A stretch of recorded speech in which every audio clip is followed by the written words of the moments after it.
I'm Maury Gelman. It's Thursday, June 10th, 1999. I'm conducting an interview with television executive Thomas W. Sarnoff in his home in Century City, California. Would you indulge us by stating your full name? Thomas W. Sarnoff. What does the W stand for? W stands for Warren, W-A-R-R-E-N. Named after a relative or something? No, named after, both Thomas and Warren were named after two of my father's close friends when I was born. And where were you born? I was born in New York City. And the date? The date was February 23, 1927, if I can remember that far back. In Manhattan itself? In Manhattan. I was born at 17 East 89th Street. It was an apartment. You have siblings? You had brothers? I had two older brothers. Were they considerably older? Well, Robert, my oldest brother, was about 8 years older, and Edward, my next oldest brother, was or is about 6 years older. Was it advantageous to you, do you think, to be the baby in the family? Probably. I guess I got a lot of attention. Did you? And being considerably younger than my two brothers, I was relatively immune from being beaten up too badly, I guess. Of course, your father had already established his reputation. A good part of his reputation had been established, but he increased, I guess, that after I was born. Not because I was born, but after I was born. Of course, for the record, we should ask you your father's name and your mother's name. My father's name was David Sarnoff, and he was the father of television as well as the father of me and my brothers. My mother's name was Lisette Sarnoff. She was born in France. She was a French citizen when they got married? I don't know if she was a French citizen. She had come over to the United States with her family just shortly before they were married, maybe a couple of years. I think she was probably an American citizen by that time. Or maybe she became a citizen when she married him, I'm not sure. And had NBC been established by that time, of your birth? NBC had just been established. I consider NBC and myself virtually twins. We were conceived by the same man at about the same time. Right. NBC was established toward the end of 1926, and I was born in February of 27. What was it like being the son of a very famous man? Well, it was kind of exciting, I think. I was always very proud of my father's achievements, and fortunately for me, I never felt competitive. I didn't ever feel that I had to do what he did or be like him. I just followed in his footsteps, but it was never a case of my feeling that I had to outdo him, so I didn't have that problem. It was interesting, to say the least, but he was very wrapped up in his work and his career and his creating of the new industry, and he was a little remote, I think, as a father, although he loved us and was, very attentive to us. We didn't really play father and son as I think I've been able to do with my kids. Did he? Were you aware at an early age of his celebrity status? I was aware of it. I don't know how much it registered with me, but I was aware of his status because he always had very important people around the house, and I don't know how aware I was when I was very, very young, but as I developed and grew older, I became aware of it.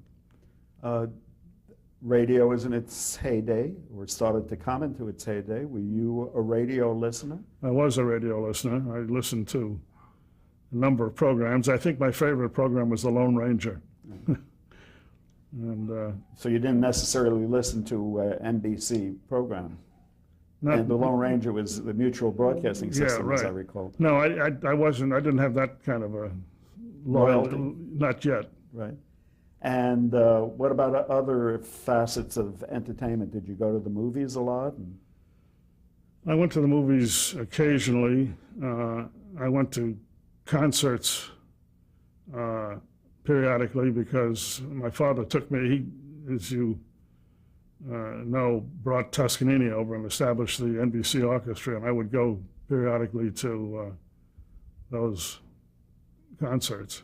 Just for those people who are watching this who don't know who Toscanini is, would you put Toscanini in a reference? Arturo Toscanini, in those days, in the early 30s, was considered the world's greatest classical conductor. He was Italian, and he was a very, very famous conductor. My father arranged to have him come over to the United States to conduct what was then called, or what was to be called, the NBC Orchestra. It was an orchestra put together specifically for Toscanini and to be on NBC radio. And it was for a number of years. It was sustaining. It was never sponsored.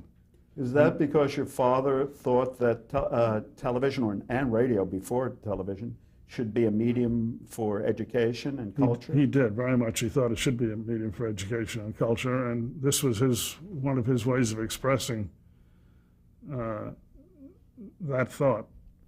And he kept Toscanini on for a number of years, and he did do television as well. Did you ever get to meet Maestro Toscanini? Oh, yes, very frequently. They became very good friends. He was over at our house a number of times for dinner with other people of that ilk, like Jascha Heifetz and some of the other Horowitz, some of the other famous musicians. Would you describe the maestro for us? He was a small man, wasn't he? A small man? He was a small man, but he was very imposing looking. He had white hair, and he was very dynamic, and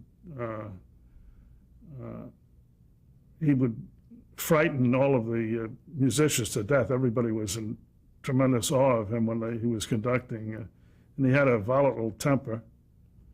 But he was kind of a fun person. He spoke with a thick Italian accent. But he and my father were very good friends, and I found him rather interesting. What part did Samuel Schatzenhoff play in the relationship between Toscanini and your father? Well, Samuel Schatzenhoff was also a very close friend of my father, and he was, I don't know what his exact title was, but he was in charge of music for NBC. And he was the man dispatched by my father to Italy to convince Toscanini that he should come over and be the conductor of the orchestra. And Samuel Schatzenhoff was a music critic as well as being a musician, and he was married to Jascha Heifetz's sister, so he was part of that whole. Jascha Heifetz, as you know, was then considered the world's greatest violinist, so he was part of that musical world and was close to Toscanini, and he did convince him to come over and at least give it a try. And he came and he met with the orchestra. He made a couple of changes, I guess, and then he said, yes, I'd like to do it. Did you feel privileged to be surrounded by people of such reputation and talent? To be very honest with you, Maury, I feel more privileged now than I probably did then. I'm not sure that I appreciated it fully then, because it seemed to me to be the natural way. These are the people that showed up at the house, and that's what they did. So I don't know if I really recognized in whose presence I was much of the time. When did you first start hearing talk about television? Were you very young when you heard? I was very young. I guess I heard it from the moment I was able to understand words. And in fact, while I was still very young, I became what I fondly describe as the first live star in the history of television. How was that? Well, during those early years, RCA was experimenting with television, and they had cartoon programming, Felix the Cat and things like that. Just so we know what time we're talking about, in the early 30s? We're talking about in the very early 30s, the late 20s, the early 30s. And about, I'm not sure the exact year, but it was either 31 or 32, NBC had built a studio, RCA had built a studio for NBC to develop live broadcasting. And I'm told, I'm repeating what I was told now by my mother, although I remember some of this myself. I was about 4 or 5 years old. And my father had gathered together in his home a whole host of important people, business people, politicians, bankers, entertainment people, and so forth, to show them this first live signal that NBC was going to send out. Television signal, yeah. And I'm told that he had a television set in his living room, and he had a black cloth over the television set. And he made a speech about, ladies and gentlemen, this is the first live telecast being sent from the NBC studio, and blah, blah, blah. And he pulled off this cloth to reveal the picture. And unbeknownst to him, but with the collusion of my mother, I had been sneaked out of bed and taken over to this studio. And as he pulls this thing off, out pops this little boy, says, "Hello, Daddy." That was the first live What was supposed to have appeared? Felix the Cat? No, Felix the Cat was the experimental thing that was being done before that. No, I don't know, some girl or something. I don't know, I don't remember what they had actually prepared, but I was a surprise package. And strange, I recall most of this from having been told, the story, but I do recall one interesting facet of this that I still remember to this day, which is 112 years ago, it seems like. And that is, I don't remember the exact facilities of the studio. I know they had very big cameras, but I remember the heat. The Klieg lights were very hot, and I still can remember the heat in that studio. That's the only physical thing I can remember about it. Was this at 30 Rockefeller Plaza? Yeah. And did you then have television in your house after that? We had television in the house. There wasn't any television except experimental stuff. The actual television broadcasting was revealed to the public and made public in 1939 at the World's Fair, New York World's Fair. That was the first time that my father announced television was a going thing, and then it was delayed by the war. Now, in 1939 at the World's Fair in New York City, right, you were 12 years old. That's right. So do you remember that? I do remember that. I was there. And when you say you were there, where, in the RCA pavilion? Yeah, I was in the pavilion. I was there when he was making the speech announcing that this is the new medium that's now going to be before the public. But NBC was the premier radio network. Wasn't he sort of working against his own ends by developing television? He had affiliates to think about, didn't he? Yes, but I don't think he was working against his own ends. When he first thought of radio, he had actually created, or I don't know if invented is the right word. He didn't invent radio, but he created radio, the home radio. He had written a memo to the powers that be at RCA suggesting that they establish something called a radio music box, which would be in all the homes and so forth. And about the same time, he predicted that in due course, the radio music box would include pictures, television. So he was working for the development of television right from the beginning. he didn't consider it, I don't think, as competitive to radio, but rather as an adjunct, a supplement to radio. And in fact, it was. I mean, radio still exists today, so it didn't put radio out of business. Did you ever get to meet Vladimir Zaworkin, who is credited with being one of the inventors of television? I met him maybe once or twice. I don't have too much of a memory about him, but I did meet him. From your own knowledge, what do you think his place is in the history of television? I think it's very high in the technical end of it. He really developed the tube that became the backbone of television, and he was the leading RCA engineer at that time. Meanwhile, in your own development, where were you going to school? Well, I went to grammar school at Columbia Grammar School in New York City.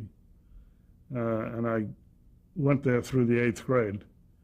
And I left home at a rather early age, actually 12. I graduated at the age of 12 from the 8th grade, and I went to Phillips Academy, Andover in Massachusetts, where both my brothers had been. And I went there for high school for 4 years. And then I went immediately. I graduated from Andover in 1943. I graduated from Columbia Grammar School in 39 and from Andover in 43. And I went immediately to Princeton for actually it was 2 years worth of credit, but it took about a year and a half. And then I went into the service. But before we get you into the service, there was an economic depression going on in the country as you were growing up. There was also the pending war. There was actually a war in Europe in 1939. How much, if any, had this impact had this on you? Depression, did RCA suffer during the... RCA suffered somewhat. I don't think we in my family felt the depression too much. Maybe we did. I don't know. I didn't, because I was too young to really know. And we were living comfortably, and my father didn't seem to be. But his fortunes were tied with RCA. With RCA, yeah. And the stock market wasn't exactly flourishing. No, it wasn't. But RCA was on the rise. It was growing. And my father never, from the day I first knew him till the day he died, he never really thought about money. That was not his bag. His main interest was in the creation of an industry, the development of television communications and so forth, and he never really paid much attention to earning a lot of money. Was he disappointed in radio? Disappointed in radio? Yeah, that it didn't develop the way he would like to see it develop? No, I never heard him say he was disappointed. I think that he maybe didn't have a great appreciation of some of the programs in radio and television, because his tastes were a little more highbrow than... Do you think he understood the need for commercialism in radio and television? Yes, he did. But I think he was sorry that it was necessary, but he knew it very much. He was very cognizant of it. Right. Now, with the war looming, you were becoming of age to... Well, I wasn't of age in the beginning. The war in Europe started in 39, and our war started in 41. I was still in your early teens. Early teens, but by 45, I was actually 44. I was 17, the end of 44, and I enlisted in the Army. Had your brothers gone into the service? Yes, they were both in the service. Where were they, in the Navy? My oldest brother was in the Navy, and my second brother was in the Army, in the Signal Corps. And why Princeton? I think Bob went to Harvard. Bob went to Harvard, and Ed went to Brown. I don't know why Princeton. I went there. It seemed like a good place to go. I think my father wanted me to go to Princeton. They were starting the RCA laboratories in Princeton, not the university, but in the town of Princeton. And it was close to home. I had been away from home for 4 years. And it all seemed to make sense, which it didn't. I didn't like it particularly. And so what branch of service did you go into? Well, I started in the combat engineers, and then I transferred to the Signal Corps. So that they had a camp in Missouri, Camp Leonard Wood. Was that where you? Fort Leonard Wood Fort Leonard Wood. was where I was in the combat engineers, and then when I transferred to the Signal Corps, I was sent to Camp Crowder, which was also in Missouri, and I spent some time there, and I never did get overseas, but I ultimately wound up at West Point as an instructor In the Signal Corps. in the Signal Corps, instructor in radio and code. Were you an enlisted man? I was an enlisted man. I went in as a private, and I came out as a sergeant. Why an Technician enlisted fourth man? rank. Could you not have gotten a commission? I couldn't have gotten a commission because I was too young, but I could have gone into officers candidate school, which my father wanted me to do. And I made the decision that I didn't want to do that for a couple of reasons. Excuse me. First of all, I was sort of, I don't want to say I was enjoying it, but I was learning a lot because I was in a wholly different atmosphere than I was used to in my upbringing. And I thought it was a good experience for me as an enlisted man. And number two, to go to officers candidate school, I believe you had to sign up for 3 years, which I didn't want to do because I figured I would have had enough of this once the war was over. Somewhere in some of the reference material I looked at, you were quoted, and I don't know that it's an accurate quote, as saying, because your father was a brigadier general, that there was enough brass in the family. I probably said that. My two brothers were officers, and my father was a general. By the time you went into the service, he was already a general. No, I think he became a general after that. He was made a general, I think, when he became Eisenhower's chief of communications. He was in charge of all of the Allied communications for the invasion of Europe on Eisenhower's staff. He was a colonel before that. Then he must have served with Harry Butcher, Yes, another broadcaster. right. Forget about the general part. You were the son of a very famous man, David Sarnoff. Were you treated in a special way in school and then in the service? Did you get special treatment, do you think? I don't think I got special treatment in school. I probably got some special consideration in the service, although I don't think it was extraordinary. It may have been special in a sense, for example, when I was in Camp Crowder, I was invited to the home of the commanding officer, colonel who was in charge of the camp. I don't know that everybody would have had that privilege if they hadn't been the son of General Sarnoff, but I wasn't given any special treatment. I did have some special treatment in the service, which had nothing to do with my father, I must say. It was all my own, because the captain of our division was an avid ping pong fan, and he wanted his team, his troops to be the best ping pong players in the whole camp. So he asked for volunteers who could play ping pong. Another fellow and myself stepped up because I was an expert ping pong player. And he said, okay, you're the team, for our team. So whenever we were given a dirty detail like KP or anything else, the two of us said, well, we have to practice. We have a tournament coming up. So we got out of all of those dirty jobs. That had nothing to do with my father. No. What did you think about what were your aspirations after you were going to leave the service? What do you think your future was going to be like? Well, I felt I was going to go into the business. I always apparently had that in mind. I was pointed towards that. It was interesting to me. I enjoyed it. I didn't know what phase of it or what end of it I was going to be in, but I thought I would be. When I went to Stanford, they gave me one of those. When you got out of the service, you went to Stanford? When I got out of the service, I went to Stanford. They gave me one of those tests to see what Your aptitudes were. And on one end of the scale, the lowest end was doctor, which was absolutely correct. I could never have been a doctor. And the high end of the scale was a lawyer.